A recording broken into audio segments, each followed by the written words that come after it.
Lahul asmaul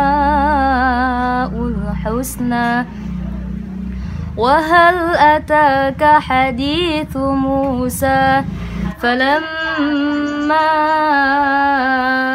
ataha nudiya ya Musa. Syederalun, wartawan Serambi Indonesia mendatangi rumah Mauliza Juliantika 20 tahun di Desa Ujung Blang, Kecamatan Banda Sakti, Loksmawe, Selasa 10 Oktober sore.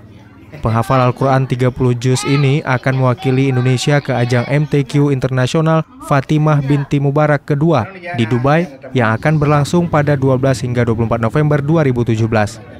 Bagaimana perasaan adik saat diundang oleh Kementerian Agama untuk mewakili Indonesia ke MTQ di Dubai?